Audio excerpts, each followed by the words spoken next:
What's up, guys, and welcome to the Love and Thundr podcast, episode number 15. 15. We're doing good this week. I'm your host, Dave Lipson.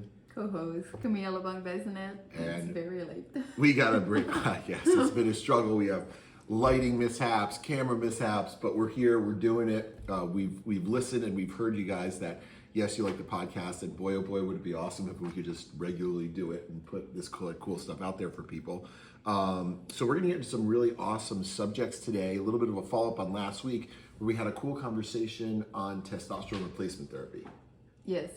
And we were talking a little bit, first of all, the whole process by which a lot of men kind of end up on this route, going through some version of andropause or hormone suppression. Mm-hmm. They start experiencing some objective and subjective symptoms such as just low testosterone numbers, but even things like lack of energy, not responding to training, putting on excess weight, kind of being like a lump on a log, really tired, and probably the one we were saying for most guys is any type of sexual side effect, like any version of erectile dysfunction, usually drives men to go like, hey, fuck this, give me the juice, I'm not gonna live like this. Yeah, from everyone that has, reached out to you, I think that's the biggest thing. That's the backbreaker, that's the straw that breaks the camel's back. Yeah, they might might be, putting tons of weight on, they don't feel good, this and that, but when that specifically happen, it's like, and that they go overboard and they're like, okay, let's do something about it. And we talked a lot about masculinity and how there are certain things that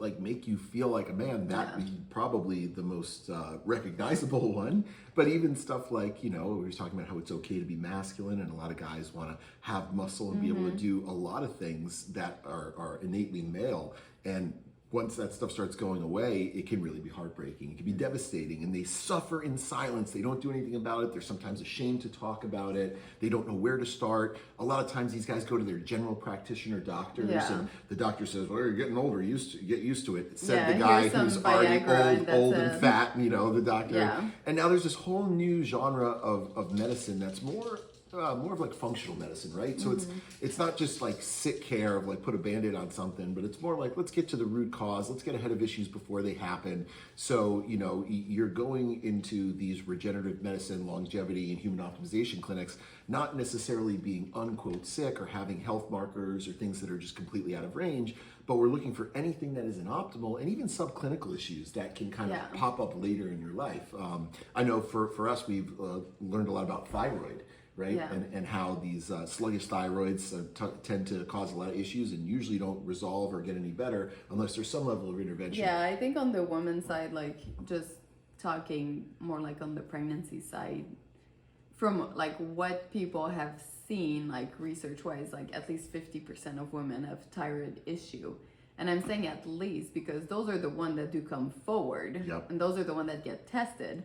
So I wouldn't be surprised if that number is much, much, much higher. Yep. But this is just, this is just not something that people talk about. It's almost, oh, you feel bad. Well, welcome to the club. And it's just really good to know that there is something out there, that there's some sort of solution. And I would just encourage people that when you do seek out, when you do talk to your doctor, just be completely honest and transparent about what you're looking for, what you want, and what you have. And you got to find the right doctor too. Yes. I mean, that can be really hard because this is kind of this is not the old school of medicine. This is really the new school of thinking, the functional medicine school of thinking, where people are using a lot of cutting edge technologies and therapies and treatment regimes to be able to resolve some of this stuff or at least improve it. And for guys, I think, we're seeing a lot of men who are experiencing lower testosterone earlier in life than we've typically seen before. I don't know why. We talked about, hey, it could be environmental factors. It could be all the plastics in our environment. It could be the screen time. It could be the fact that men are constantly being feminized in our culture. I don't know, but we're seeing andropause. Well, definitely having the phone in the front pocket lower male testosterone. That's right. Yeah, so I don't know if it lowers testosterone, but it doesn't make sperm count, right? Yeah, so keep your cell phone in your back According pocket. to All right, Uberman. you're supposed to avoid the plastic. You're supposed to do a lot of stuff, but who can actually completely avoid all these things as a product of our modern day you of can. living? And with andropause happening earlier and earlier in life, you get a lot of men who just feel like totally disenfranchised, who don't really feel like men, who are frankly suffering in silence, getting depressed, and there is a way, right? So with regenerative medicine, human optimization, and when men specifically come to me about testosterone, the first thing is like, you got to get blood work. You have to know where you're at, where you're starting. You need to know your testosterone, your total and free. You need to know your estradiol. Why don't we do this right now for the people listening? Like, what are the question you should ask your doctor, and what are the like blood work marker, like specific, that you should look at? Well, so if you go to your general practitioner and you say, "Hey doc, I want you to check my testosterone," they'll say, "Why? Why do you need that?" Like, that's not a normal thing to have to check. But the truth is, for someone who does value their longevity and quality of life, for someone who's an active person, it is a really important thing, because it directly relates to your athletic performance, your vitality, how you feel. So, what I would advocate to people is, if you are going to a general practitioner, tell them why. "Oh, I'm feeling really sluggish and tired." Tell them why. "Oh, maybe I'm experiencing some sexual side effects." Just anything to get the blood work done. Just to kind of see where you're at. So a lot testosterone of times, is one. Testosterone is a really important one. What's the- Along with that, there are other sex hormones that balance out testosterone in men, at least. So there's estradiol, right? And you're looking at your estrogen. There's LSH, FH, so luteinizing hormone, follicle stimulating hormone, FSH. That's so funny, because girls are the exact same. Yeah. Okay. So with like leptin and cortisol, which would be really good on the women's side. And then I think that men should always look at things like, women get mammograms, men should get prostate exams, men should have their PSA tested to know where it's at. Men should, statistically, a man's probably going to die of some kind of cardiac or heart-related issue. So I think it makes sense to look at your LDL and your cholesterol and your cardiorespiratory markers. And as a general rule of just good health, I think it's good to get just a cardiometabolic panel to look at your kidneys, your liver, your a whole blood count to see what your RBCs are, your hematocrit, your hemoglobin. These are all really important things. And, for guys who are on testosterone, you get so much blood work that you start to be, or you should get blood work on the regular, so that you become familiar with these markers, because these are all things that testosterone, exogenous testosterone, can potentially affect. But really, I think it's much more dangerous to live life with low testosterone than like slightly high testosterone. And it is a very potent drug that, it has great side effects that we like, but it also can have side effects that we don't like. So you got to keep an eye on it. Like any potent drug, because it's so effective, you need to really proceed with caution and give it the respect that it deserves. Yeah, I think talking about blood work, like, I feel like just, looking at my own experience, I do wish I did that like just much sooner in my life, just to have some sort of baseline and see like how your life is changing, how it's affecting you and your body. Because when I was competing, I never noticed how much stress it was putting on me. And the hormonal effects, the effects on your internal chemistry, and like what it was, like how fast it was deteriorating. Yes, like going this hard for so long. Yeah. So what were the things specifically that you were like shocked by, or like, oh, because I remember when the doctor had conversations with you, and she was like, hey, this is really out of whack. Like, we got to run this blood work again because it's coming back like you're a postmenopausal woman. Yeah. So the biggest thing, so when I stopped competing and we started wanting to get pregnant, I wanted to see, what was happening inside my body, so I could, have a better idea of what were my chance or not. Because it's almost, I feel like for the girls, it's like everyone scares you that like, oh, you're gonna get pregnant. Like, no matter what you do, like, you're gonna get pregnant. So you kind of like fear this thing, and everyone makes it very scary. And then all of a sudden you're trying to get pregnant, and now you're like, oh, is it gonna happen for me or not? And it's like you realize that this is a lot more of I don't know how to say it, like it's a lot more precious than you think, and not as easy as they make you feel like it is when you're 20. Yeah, I think that's so partly like because of what you see in media every day. Like, you're like, it's oh, just how you're raised, this person had a baby, that person had a baby, they're 40 years old, they had no problem. And I don't think you hear enough about the stories about, maybe the silent struggles and how hard it is for some women to get pregnant. Yeah, but when they wouldn't necessarily tell you if they had IVF or something like that. That's kind of a personal decision. Well, not really when you're older, but when you're young, everyone scare you with sex. Like it's just such Oh, a so- taboo thing. That's so, what I'm saying. like, so when when you- you're young, When you were competing, your biggest fear was getting pregnant. no, it wasn't. That's No, it not was. at all what I'm saying. I was there, okay? You made me double bag it with extra spermicidal lube, okay? So don't tell me it wasn't. That That's was a not big true. fear because that obviously can interrupt your athletic career, and that's something that I think a lot of female athletes deal with. Is they're like in the prime of their career. I wasn't like it. I wasn't ready back then. But if it happened, it happened. That is not at all what I'm saying. What I'm saying is, as a woman, when you grow up, everyone tries to scare you away. Like it's so easy for it to happen. Yeah. Okay, that's what I'm saying. And then you So don't the fact that realize. they're saying that it's so easy makes you think like, well, what's wrong with me? Like, is this not normal? No, it's just that you don't realize that it can be not so easy. You don't go Like- into it knowing that That there when could you- be challenge. especially when you wait, right? Especially when you wait until like, hey, when my career is set, well, then when my family is more in line. Like we always think like, oh, is there a right time? I just And think people in push back. general- They push this back, and it's statistically happening that people are having babies later in life, and they're also having fewer. Well, that babies, makes sense. right? Because women are prioritizing their career, and they're kind of looking for this like perfect picture we've been sold of what a family should be. Well, I think everyone just wants stability, some sort of stability and safety.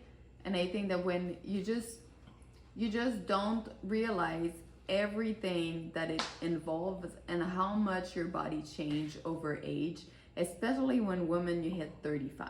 Yeah. And that is like knowledge that should be out there. So going back to my blood work, I wish I had the knowledge that I have now to go back to my younger self and start looking at like the quality of my eggs, like the quality of my blood. You could like, have frozen your eggs. exactly, because then you can take step if you need, or at least you know how your body is changing over time, and you have data to like, stop going so hard in the training. You can see that you're getting into the red zone. Yes, Yeah. like just having something outside the, So part of why I did my blood work before we wanted to have kids is because I started to lose my memory, which was very scary.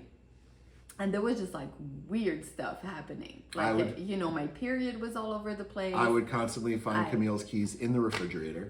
Yeah, Explain like that one to me. just weird things. And I was like, Like well, earlier onset Alzheimer's. well, there was something wrong with me, and my blood work came back. Yes, whatever.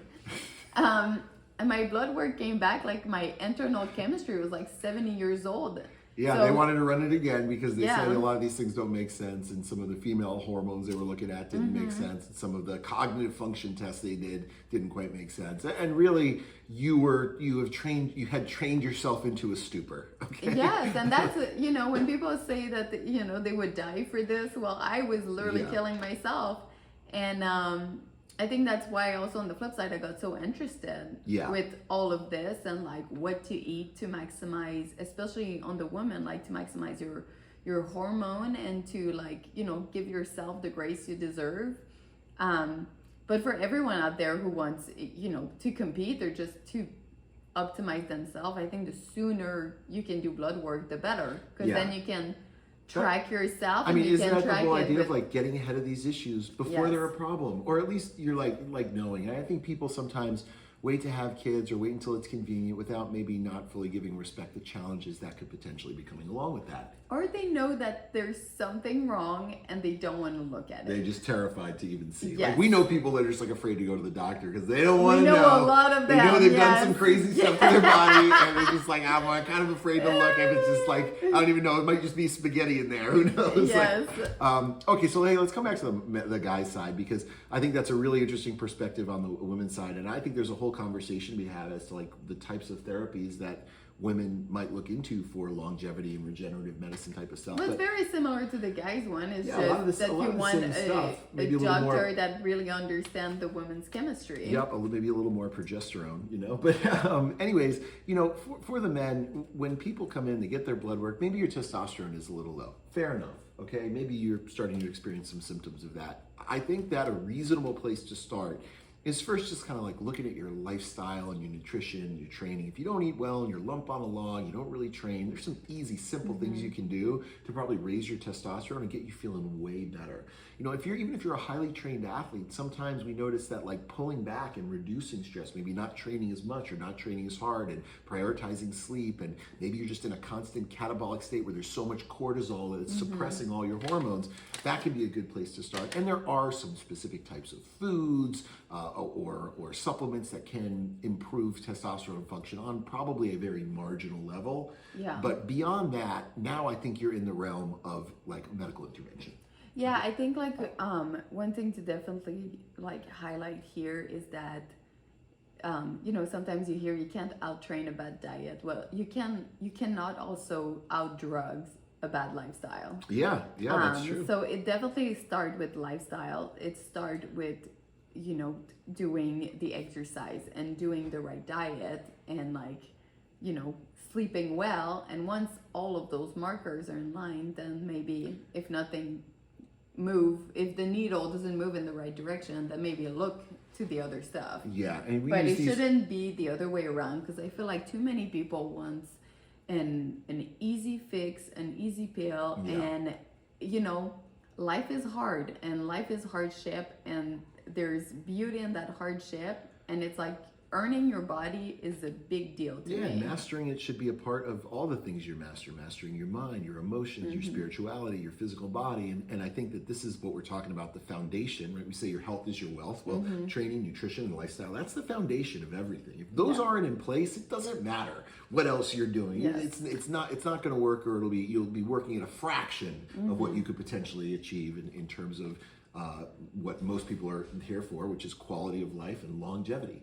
So, you know, once they're at the point where now there's medical intervention required, got to find a good doctor, right? You got to find the right doctor who has experience treating this stuff, who has a wide variety of different therapies at their fingertips. Like, we know people, and I always tell folks out there, like, if you'd like a referral to a good regenerative medicine doctor, I know dozens across the country, and I'm more than happy to match people up with some of these clinics because they're all really good and they're all life-changing. So if you're out there and you want to find one, just DM me on Instagram at Dave Freakin' Lipson and say, hey Dave, I'm interested in regenerative medicine or HRT or human optimization, whatever it is, and I'll get you to the right place. But having said that, once you are at the right place, you have some things that you could potentially draw on. And there are things that are like exogenous hormones that we're using to supplement the hormones that might be missing. But then there are also things like peptides, right? Peptides are secretagogues that actually are branched chain amino acid sets that help your body do more of what it's supposed to do. So there are peptides that you can use for... So it's not exogenous, it is your body producing more of X. It's a secretagogue that tells your body to do more of what it is supposed to do. So if your testicles aren't stimulating enough testosterone, you could take a peptide called HCG, which is also a fertility drug, to treat hypogonadism, right? Or to get your testicles working a little better. Same thing with like clomiphene, another fertility drug that can help with that. Peptides are definitely like on the, I guess, like safer, more like natural way to like start anything. Well, the difference between peptides and exogenous hormones is that they don't shut down your own production. Exactly. Right? So when your body's got all these regulatory processes, it knows when your blood sugar gets too high, it brings it back down, right? So it's the same thing with all of these hormones and chemicals, is if your testosterone gets too high, your body goes, oh, well, I don't need to produce as much, and it starts producing less of its own, but you're supplementing it exogenously. Like, so for guys who are now like at the point where they're like, okay, I've tried all the other stuff, testosterone is probably the most effective, most cost-effective, and most realistic way to drastically increase your testosterone level, where you can take a guy from 250 to living at 800 to 1,000 nanograms per deciliter of total testosterone, and all of a sudden they've got the hormones of like a 20-year-old kid.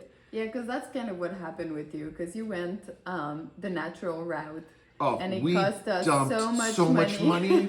I'm telling you, we spent $50,000 on supplement pills, and we tried everything, and it was, you know, like everything from like the cold plunges, the saunas, the every single route, this type of food, that type of food. So this is kind of a little bit of what I want to talk about, because when we went through this, you were desperate, and I could see how hurt you were, and it was like, okay, my husband is suffering, so we kind of made this like joint decision that we were going to do whatever we needed to do to get you, you know, the help. And, you know, for me, the whole testosterone thing, it was scary. So we're like, you know, let's do it naturally because everyone says they can help you naturally. So we did that with this doctor.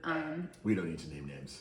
No, I'm not going to name names. Okay, with this doctor that like came with like all those promises and this research and that research, and truly at the end it just felt like this person was trying to drain us from our money. Yeah, there was a lot of fantastical claims, and that can sometimes happen where people get this light therapy. If I center this red light on your left testicle, concentrate enough, it's gonna quadruple your testosterone production. So yeah, that was pretty much it. And then like we went through like one or two other things, and then you did the peptide, and that didn't feel like you did feel a little bit better, but it wasn't really changing your testosterone itself like more. So after a year of trying, I tested at 250. We tried to get it up. It tested maybe close to 350 at my very best, maybe close to 400. But I know I never even cracked 400 when we were trying to do this. And then at that point, I'm like, gosh, we're spending all this money. One of my friends who has been on HRT for a while, is older than me, was like, dude, you just got to bite the bullet and do it. Once you're on it, you're never going to want to be off it. You just got to be responsible. And I could see, you know, who he was. He's the type of person I aspire to be, like an older person who's highly active, lots of muscle and that vitality. And like, that's how I want to feel. I want to be like, this was my hero, right? So at that point, I was like, all right, well, let's give it a shot. So you go and you get a prescription from your doctor for testosterone. Before that even happens, you have a conversation with your wife. You know, and I want to go back to the doctor thing. Okay. Because I think like people like, there's just so many people out there that want to like convince you that their way is the way, and you need to just ask a lot of questions. Yeah, get a couple different opinions. Go to a bunch of different doctors if you need to. Ask a lot of questions. And there's so much information available now online about this type of stuff. Yes. You can look at forums. There are great YouTube videos from practitioners across the country that do like YouTube series on just, you know, endocrinology and hormones and that type of stuff. And it's now like readily available, but you need to do your due diligence. Yes. You know, I don't even think you need to ask I just said ask good questions. Really, I don't even think you need to ask good questions. Just constantly ask why. Yeah. And you're just gonna see if the doctor is constantly, you know, running around the pot and never giving you a real answer, or there's always this new technology and this new technology. Honestly, there's some stuff that has worked since the dawn of day, like testosterone. So if he's like selling you all those supplements on the side and never even like mentioning it, and the bill is piling up, like maybe there's some red flag. With regard to the doctors, I definitely recommend that you work with a doctor who he himself is, or she does it. I agree. Right? So like the doctors we work with, all of them are on HRT. Yeah. Like I'm looking at 60-year-old guys who are on HRT who've been doing it, and they probably did it before it was even popular. They're just probably doing it to themselves. But, because they want to optimize themselves so they understand it. But look for those people, and also look for people who have done this with a lot of patients effectively. You know, like look for someone who actually has experience, because this is kind of a new field, and a lot of people are just kind of like, oh, I'm kind of a foot doctor, but I also prescribe HRT on the side or something like that. That's like exactly what we always say to people. You know, I think like one of our specialties is like transformation with people, and we always tell people, don't look at us. Yeah, look at our athletes. Look at the thousands and thousands and thousands that of tells athletes way that more has of a picture. Like unbelievable results from us. It doesn't matter how convincing my argument is; the results just don't lie. And the same thing goes with everyone you're going to work with, right? Yeah. Even like if you work with an accountant, and all the people they work with, like they have just good thing to say, then you know you're working with someone good. So you get a good doctor. You know, a lot of folks have concerns about like, what is this going to look like? Like, is my husband going to change? Is there going to be any bad side effects? Because it has a bad rap. There's a stigma to it that's attached to it. Same way as like marijuana and that type of stuff. It's like been propagandized into like, you know, anabolic steroids and steroid abuse and back alley deals and like shady business. Like this is not at all what this is. This is like in a completely different strategy. It's like comparing a Mack truck to a golf cart when people talk about those type 2 applications. I just think it's so funny because, you know, the back alley or the gym deal like that you hear so much about.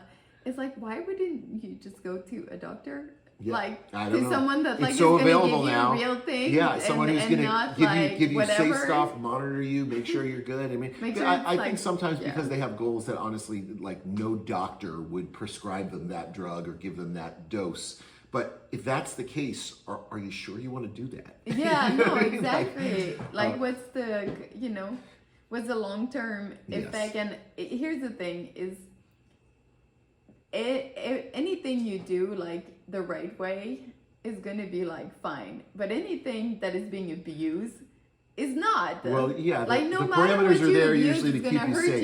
you. So, like, Even abusing water, like it'll kill you. Yeah. So you can't abuse a thing. You need to respect them. especially and do it properly. something as potent as Yes. testosterone. So a lot of people enter into it, they have concerns, they're a little scared. Does this mean I'm going to have to be on it forever? And I think no, it doesn't mean you have to be on it forever, but No. you're probably going to want to be on it Yeah. forever.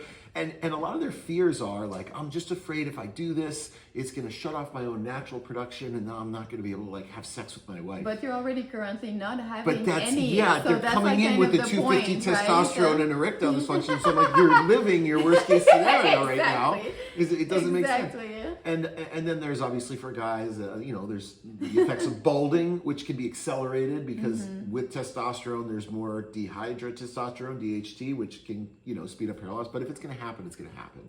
Yeah. So we'd rather be a jacked bald guy than like a guy with a full head of hair, and terrible body, and attitude towards life. Yeah, and an erectile dysfunction. Exactly, And that doesn't sound fun. miserable sex life, and yes. There are questions about like acne, like are having all these androgen in your body going to give you acne? Well, it shouldn't, because if you're keeping your testosterone Yeah. in normal ranges, it shouldn't. As long as you're respecting that estrogen to testosterone balance. Sometimes people are given an aromatase inhibitor to keep them from converting androgens and testosterone to estrogen. But usually, if you're well balanced, that's not an issue at There's all. also like, because I'm your wife, Yep. and I just see it on you. Like if you have like a little imbalance, like you'll get a little bit more pimple, but it's very minimal. And as it's soon funny as 'cause, that like, happens, we get your blood work done, and I then use we my fix it right my away. mood as a gauge for how much Yes. of that AI aromatase inhibitor Yeah. I need. Because like honestly, sometimes I'll be like watching a car commercial Yeah, and be like, oh, just get emotional over a car commercial. And you'll hug that's me. too estrogen be too You'll high. hug me. I'm like, I just love you so And everybody's much. different. Everyone aromatizes things different. You get a Dutch test, you kind of feeds if you're a heavy estrogen converter or not. Yes. But everyone is kind of different, so you need to consider that. But if you're well balanced, it's not an issue. Roid rage, that's another one. Like, are they going to become animals? No, you're not. No, you're not. Everything is elevated, but overall, I see people's moods improving versus Yeah. getting worse. It does make you a little bit of a bigger version of yourself, but I mean, honestly, I see a change in people in that there's a lot more confidence, there's a lot more drive, there's a lot more positivity, not that angry type of stuff, but just honestly, like I think it's been used to treat depression. Yeah, it's right? kind of more of like and this is what I saw from you. It's going from this like you went from this like almost like I don't care about anything attitude Yeah, like of that, like dude. just Sleeping like all day. slugging through life Yeah. to like go getter. So the first And it did year, come- the first year that I was on it, which was 2017, I think, 16 or 17. Yeah. Right around that, the first year, I wrote 3 books. Yeah. Okay. I always like to write. I'd written a couple articles for some magazines here and there, but I was like, I got an idea. 3 books. But I started my business, Thundr Bro. Yeah. Like it was the kind of thing where, yeah, like I felt driven to create something, to provide, to like build something. I didn't want to just like let life happen to me anymore. Yeah, I think going back to like talking to your partner, I think that it's just not fair and not right to just not want your partner to optimize themselves. Well, and also like there is a legitimate If- concern if you for, have the for men and financial women who are to go married with who it. like there is the fertility concern too, right? So Yeah. that's something that does need to be addressed because a lot of women are like, does this mean you're not going to be able to have babies? And the truth is, no, it doesn't. There's definitely ways that you can preserve your fertility and your testosterone Yes. replacement therapy. One common drug they use is HCG. The other one we mentioned, clomiphene. Those are also, but a lot of people are doing testosterone with those so that they don't start suffering from hypogonadism or hypogonadism. Or if they start to wean the testosterone down, that can actually help kickstart their own production. Yeah. So there are ways around it, and it's just it's something I want people to know that like you have to talk about it, be honest, and don't be ashamed. This is totally legitimate Yeah. stuff. If it improves your quality of life and your longevity and serves your goals, why wouldn't you want to be the best version of yourself? Yeah. And why would you ever listen to people that would discourage you from doing that? So do your own diligence, but I would say pursue the life that you want to pursue. Yeah, I mean, if you're hurt and the people around you are trying to hurt you more with this, that's just not right. Yeah. Because you're already in a bad place and you just need support and love. So, Give me the sauce. yes, I want the sauce. but not too much. Rub it all over my body. Thanks for tuning in, Crow. All right. See you, See you later. soon.